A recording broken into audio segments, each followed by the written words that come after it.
As we're working with the 407, this is the 407 HP, we identify that there is an antenna at the solid antenna at the front of the machine. We can recognize that the brackets from the 429 that are stowed in the front are too high. They will impact the antenna and potentially the bottom of the machine. So we want to move all of those over, in this case, to the right-hand side, as flush as they can be. That should give us enough clearance to clear our antenna. That does not mean we don't need to pay attention to it.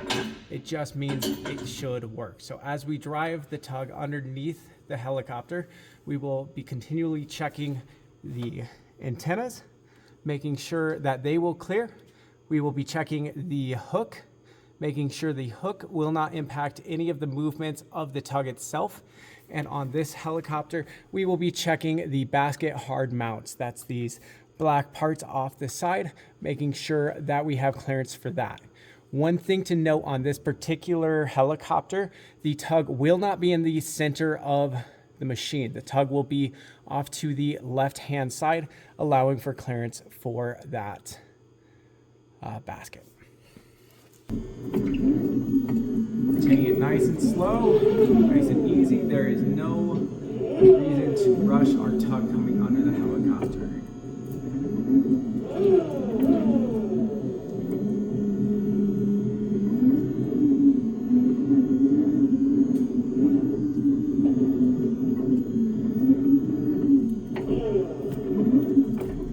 Clear.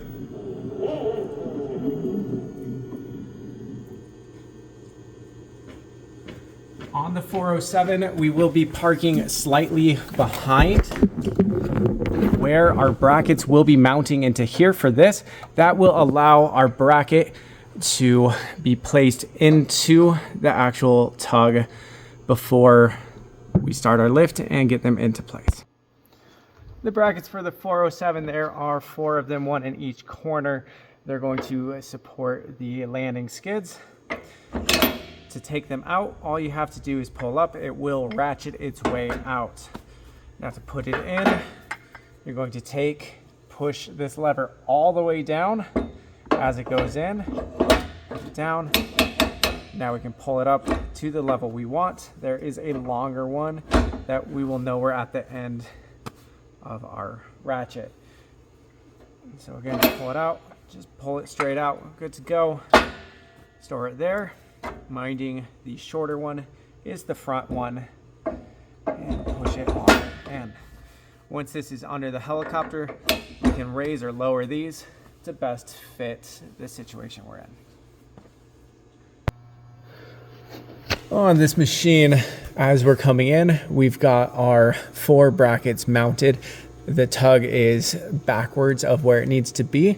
As we're coming in here, we need to pay special attention to the basket mount hanging down right there.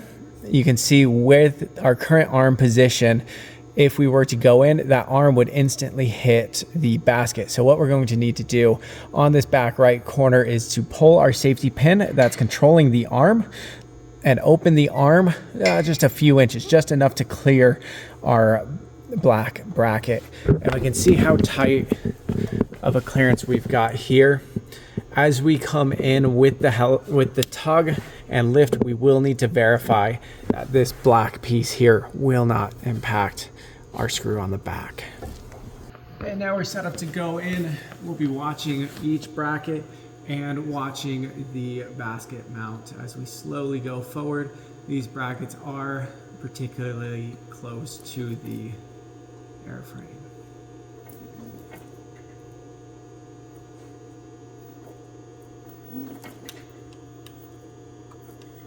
Good.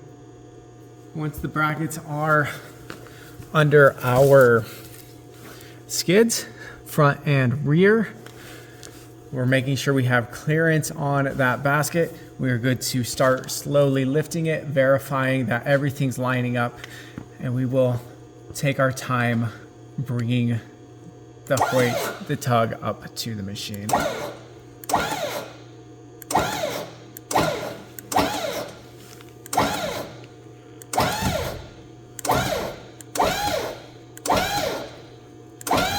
Contact front.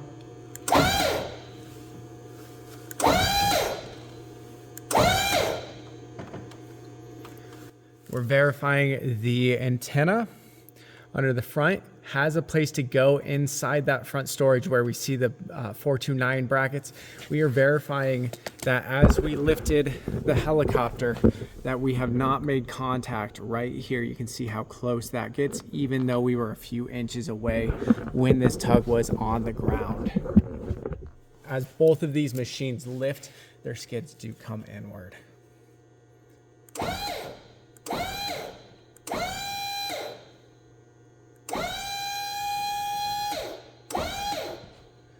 And that is the 407 up on its tug. For lowering the 407, it is the same as the 429. We're going to apply that switch downwards, let it slowly settle. We are watching all of our contact points to make sure nothing is going to contact. Once it is fully down, we can come back into the back and watch as we back out, making sure nothing's going to make contact.